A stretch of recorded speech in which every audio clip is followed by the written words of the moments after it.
anak-anak hebat? Sudah siap untuk belajar hari ini? Mari kita belajar IPA. Pada hari ini, kita akan belajar tentang objek IPA dan pengamatannya. Materi ini sangat penting, karena sebelum kita belajar lebih jauh tentang IPA, kita harus tahu dulu objek apa saja yang akan kita pelajari dan manfaat apa yang akan kita peroleh setelah mempelajari IPA. Jadi makin penasaran bukan? Kalau begitu, langsung saja mari kita belajar IPA. Objek IPA. Objek yang dipelajari dalam IPA meliputi seluruh benda yang ada di alam semesta dengan segala interaksinya. Bisa berupa benda yang sangat kecil seperti plankton, virus, bakteri, hingga yang berukuran sangat besar seperti bumi, matahari, bahkan galaksi. Semua akan kita pelajari dalam IPA. Tahukah kamu, penyelidikan tentang alam semesta telah menghasilkan kumpulan pengetahuan yang sangat kompleks dan rumit. Untuk memudahkan mempelajarinya, IPA digolongkan menjadi 4 rumpun atau kelompok, antara lain fisika, kimia, biologi, ilmu bumi, dan antariksa.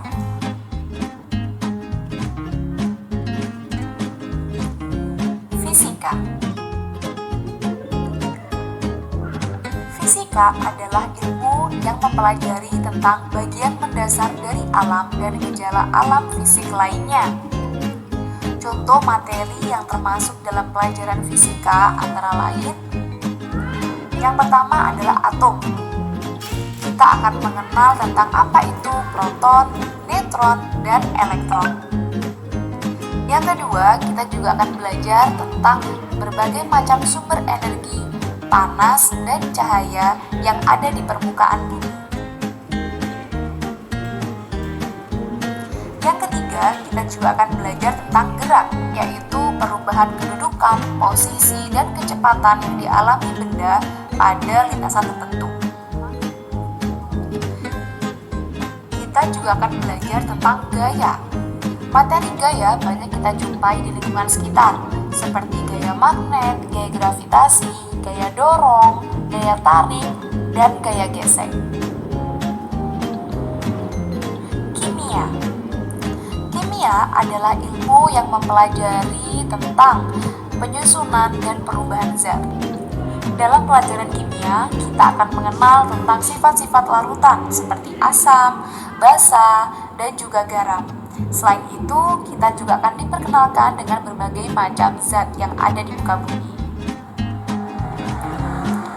Biologi.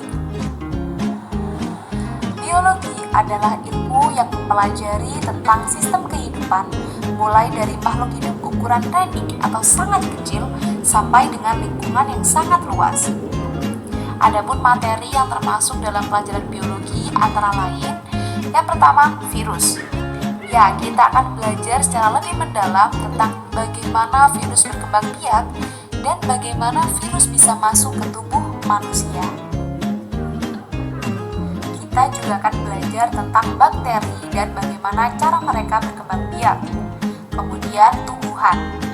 Ya, kita juga akan mengenal tentang bagaimana cara tumbuhan memperoleh makanan hingga akhirnya menghasilkan oksigen yang sangat penting bagi makhluk hidup. Hewan.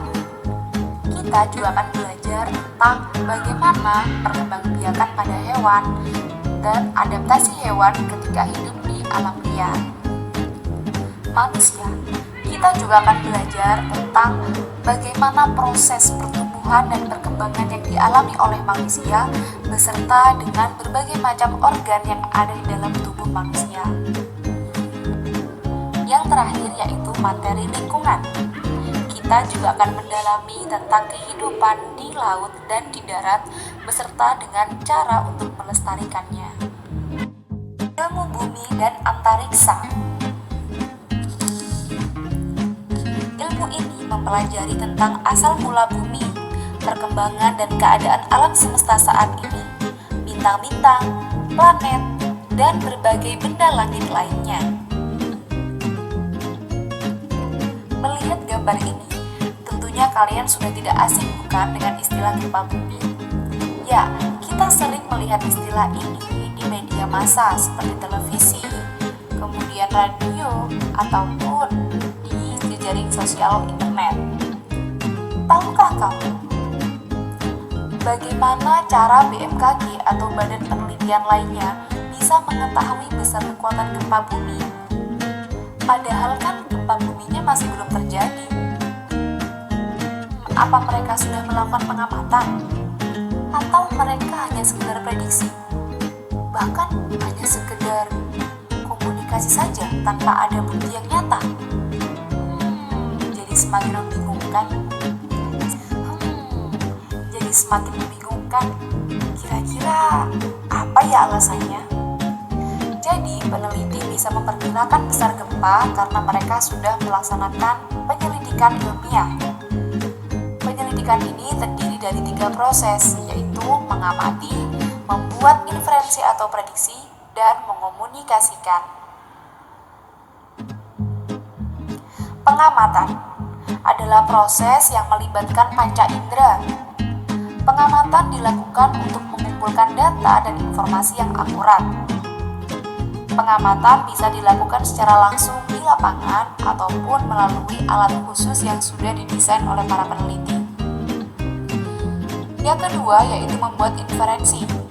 Setelah diperoleh data pengamatan, para peneliti akan menemukan hubungan-hubungan antara data tersebut, sehingga nantinya akan diperoleh yang namanya prediksi.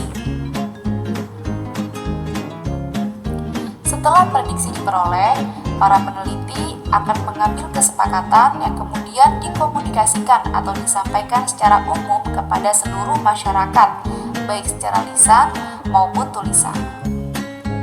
Seorang peneliti akan memiliki 5 sikap yang utama. Yang pertama yaitu teliti. Artinya, mereka harus teliti dalam melaksanakan penelitiannya agar diperoleh data yang akurat dan sesuai dengan yang diharapkan. Yang kedua yaitu sabar, karena penelitian membutuhkan waktu yang lama serta proses yang tidak mudah. Ketiga yaitu objektif, artinya ketika sudah diperoleh data, maka semua harus disampaikan dengan apa adanya dan tidak boleh ada yang direkayasa. Yang keempat yaitu memiliki rasa ingin tahu yang tinggi, dan yang terakhir yaitu tenang. Jadi peneliti harus tenang dalam melaksanakan penelitiannya, mulai dari awal hingga akhir, agar diperoleh hasil yang maksimal. Setelah mempelajari berbagai macam objek dalam IPA, pembagian ilmu dalam IPA, serta bagaimana cara menjadi peneliti IPA yang baik, sekarang tentunya kita sudah tahu kan manfaat belajar IPA? Yang pertama, kita bisa memahami berbagai hal di sekitar kita, terutama tentang lingkungan dan juga tentang makhluk hidup.